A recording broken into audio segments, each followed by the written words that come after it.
So welcome to my channel guys. नई video में आप लोगों का स्वागत है। एनीवेज चलिए बढ़ते हैं हमारे अपडेट की तरफ। हमारा फर्स्ट अपडेट है पहलगांव के टेररिस्ट अटैक के बारे में। तो आप लोग को इस अटैक के बारे में पता ही होगा, काफी सारे लोगों की इस अटैक में मृत्यु हो गई। तो अभी सोशल मीडिया में एक फोटो काफी वायरल जा रहा है, जहाँ पे बताया जा रहा है कि यही लोग थे जो वहाँ पे टेररिस्ट अटैक किए। अभी आप लोग 4 का फोटो स्क्रीन पे देख सकते हैं।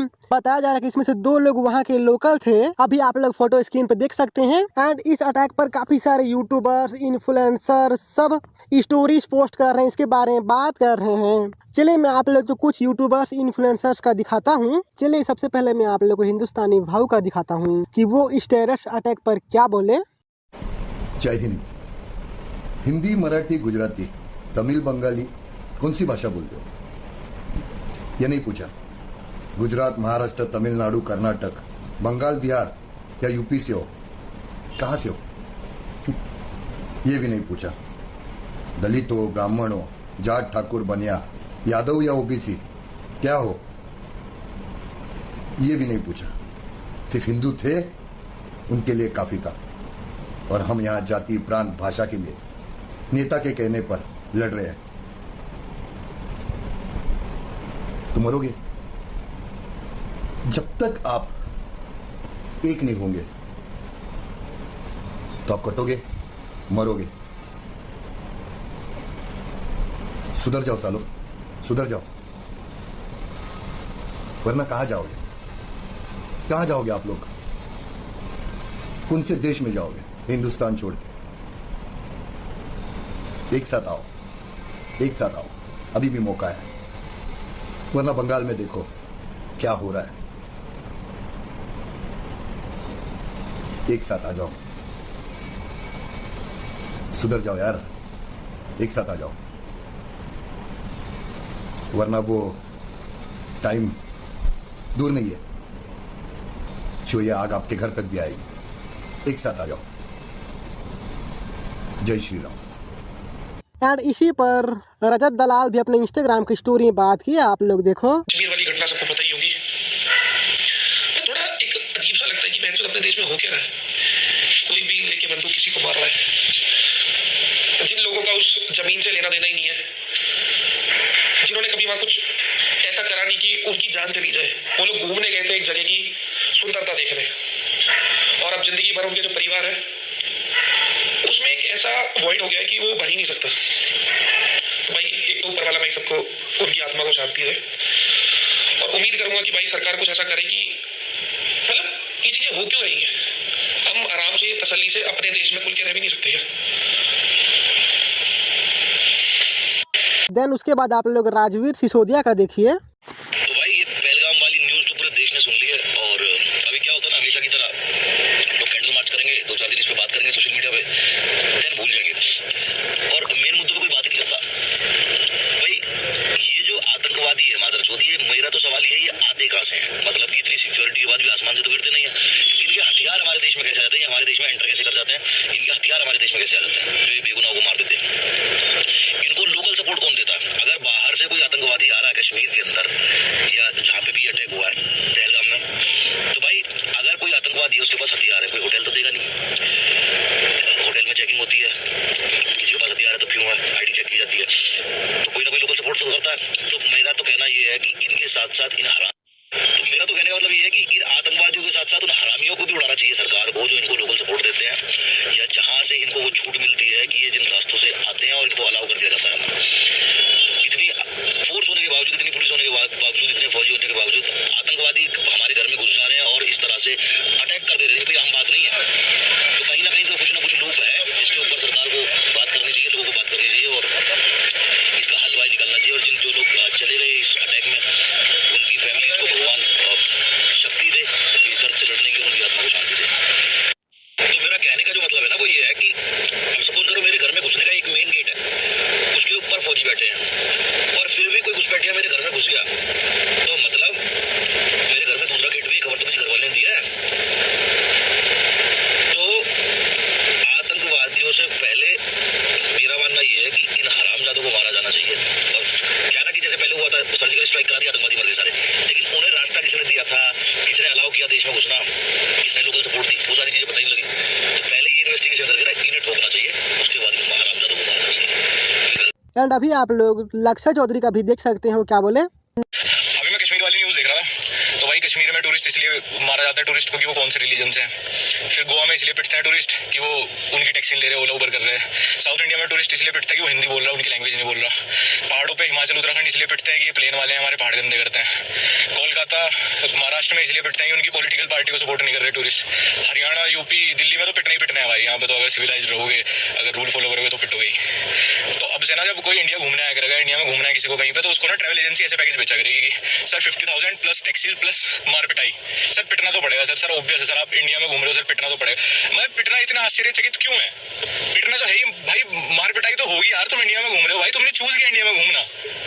अपने आप बोलिए ना मुझे क्या बोलते भेलपुरी सिंगल लास्ट स्टोरी पे लोग आके कुछ लोग आके मतलब कुछ लोगों को तो पॉइंट पता चल गया, लेकिन कुछ लोग आके कह रहे हैं कि भाई पिटाई में और जान से मारने में तो फर्क होता है। माय बैड ब्रो, सॉरी यार, रॉन्ग कंपैरिजन यार, गलत कंपैरिजन कर दे, सॉरी भाई, तू पूरा पॉइंट ही मिस कर गया, आई एम सॉरी भाई।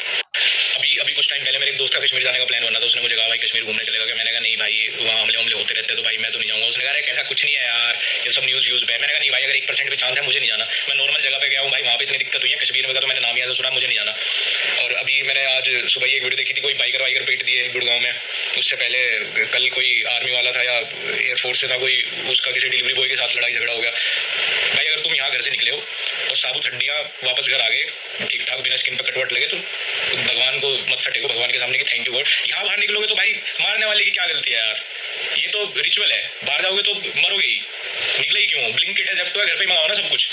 नरेंद्र मोदी जी भी रिएक्ट किए, वो एक ट्वीट किए थे, अभी आप लोग स्क्रीन पे देख सकते हैं, पढ़ सकते हैं क्या लिखे हैं उसको। चलिए बढ़ते हैं हमारे नेक्स्ट अपडेट की तरफ। हमारा नेक्स्ट अपडेट राइडर के बारे में, जो कि गुड़गांव में राइड कर रहा था। उस टाइम पर उनको एक ब्लैक स्कॉर्पियो में कुछ लोग मिलते हैं जो कि पिए हुए थे। एंड आगे क्या हुआ आप लोग उनसे ही सुनिए।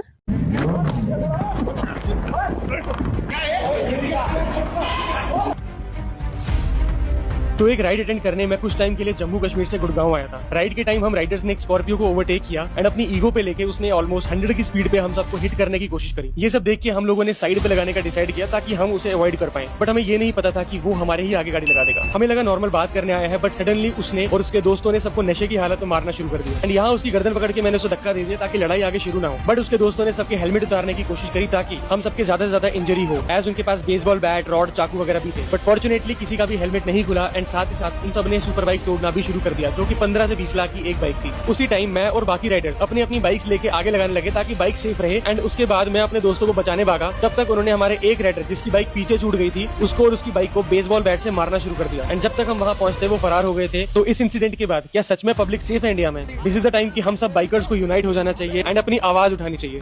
चलिए बढ़ते हैं हमारे नेक्स्ट अपडेट की तरफ। हमारा नेक्स्ट अपडेट है सौरभ जोशी के बारे में। तो आप लोग को पता होगा अभी सौरभ के पास काफी सारी कार्स है, लेकिन एक टाइम पर उनके पास ऐसा कुछ भी नहीं था। उनसे काफी सारे सब्सक्राइबर मिलते हैं जो कि बोलते हैं कि हम तो ऐसा कार कभी ले ही नहीं पाएंगे।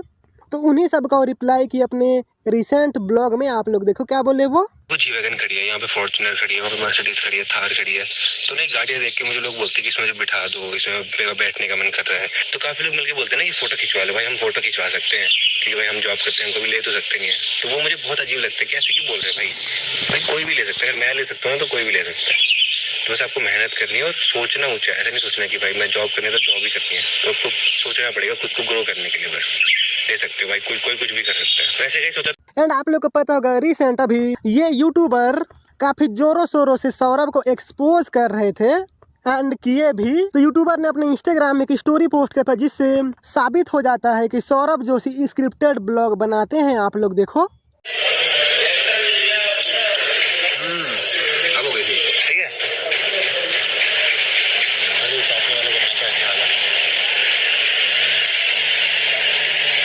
ये देखो चाट के खा रहे हैं तो इसको ज्यादा ही पसंद आ गया, व्यूज भाग गया था। सौरभ जोशी कुछ टाइम बाद इस वाले पार्ट को अपने ब्लॉग से ट्रिम कर दिए। चलिए बढ़ते हैं हमारे नेक्स्ट अपडेट की तरफ। हमारा नेक्स्ट अपडेट है कल्पित वीरवाल के बारे में। तो आप में से कुछ लोग इनको जानते ही होंगे।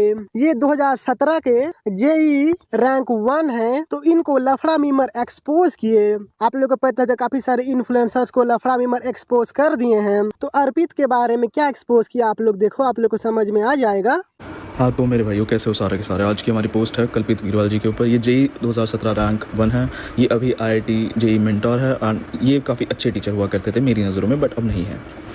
तो हमारे कल्पित वीरवाल जी एक पेडोफाइल है जो कि अपने फॉलोइंग के बच्चियों को, जो कि लाइक जैसे मैं ही हूँ, मैं कोई कोर्स कर रहा हूँ तो मेरा उसका टीचर को मैंने उसको इंस्टा पे फॉलो कर लिया, बट वो बच्ची अब इनको इसी तरीके से फॉलो करती थी कि अपने मेंटर को फॉलो कर लिया, बट नहीं, हमारे कल्पित वीरवाल जी उनको, जो बच्चियाँ इनको प्रोफाइल पिक्चर से थोड़ी अच्छी दिखने वाली लगती थी, उनके डीएम्स में स्लाइड करते थे। एंड किस तरह के टेक्स्ट करते थे ये देख लीजिए आप। एक टीचर से ऐसे टेक्स्ट एक्सपेक्ट नहीं कर सकता कोई भी बच्चा, तो बच्ची ने रिकॉर्ड करके हमें दे दिए। एक बच्चा एक टीचर में क्या देखता है कि वो उसको कुछ अच्छा सिखाएगा, कुछ अच्छा पढ़ाएगा, उसको मोटिवेट करेगा जेई क्रैक करने के लिए, नहीं, बट हमारे कल्पित वीरवाल जी का तो कुछ और ही फंडा है, उन्हें तो वेट करना है बच्चियों को। बाकी ये सब स्क्रीनशॉट्स है, देख लो।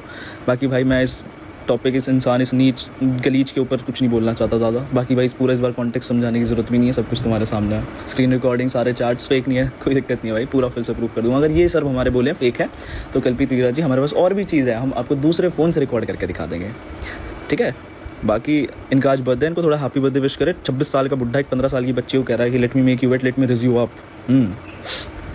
सही है यार। जब लफड़ा मीमर के बारे में बात हो ही रहा था, हमारा नेक्स्ट अपडेट है क्रेजी दीप के बारे में। तो शायद से क्रेजी दीप का जल्द ही लफड़ा मीमर के ऊपर वीडियो आ सकता है, क्योंकि अपने इंस्टाग्राम में वाला स्टोरी पोस्ट किए वो। इसके बारे में आप लोग क्या सोचते हैं हमें कमेंट में जरूर बताएं। चलिए बढ़ते हैं हमारे नेक्स्ट अपडेट की तरफ। हमारा नेक्स्ट अपडेट है अपूर्वा मखीजा यानी कि द रेबल किड के बारे में। तो आप लोग को पता होगा इंडिया गॉट टैलेंट का कंट्रोवर्सी, जिसके बाद काफी सारे हेट मिल रहे थे अपूर्वा मखीजा को, तो उन्हीं सब का रिप्लाई किया अपने इंस्टाग्राम में एक रील पोस्ट करके।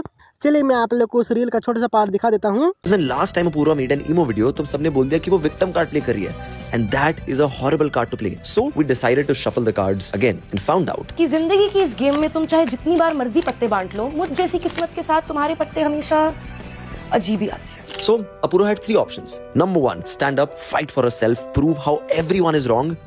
Which would have never worked out. Number 2, give up. Or number 3, do nothing, rot in bed and be depressed. So that is exactly what she did for weeks. And then one day she decided, बहुत हो गया भाई रोना धोना, अब जो होगा देखा जाएगा, क्योंकि इससे बुरा तो और कुछ नहीं हो सकता मेरे साथ। back then she didn't know कि इससे भी बहुत कुछ बुरा होगा. She would lose her house, her show, a lot of brand deals and her self-esteem. But Apurva knew that one day all of these bad days would make up for really cool stories. So even though she lost a lot of things, the one thing she never lost was hope. Hope to one day be happy again. But she also knew that happiness is not something that God just gives you, or at least gives her. You need to look for it every single day. In the good, the bad, and the ugly. So that's exactly what she did. So while her entire life was falling apart and crumbling into pieces, Apurva decided to go on a lot of side quests in hopes of finding herself and her happiness again. And of course, she obviously documented all of it. The series is called Finding Happiness Again. a series where Apurva does what she enjoys the most, telling stories. And just like all good stories, each episode ends with a lesson that helped Apurva become happier. Follow along. सो दोस्तों चलिए मिलते हैं next video में।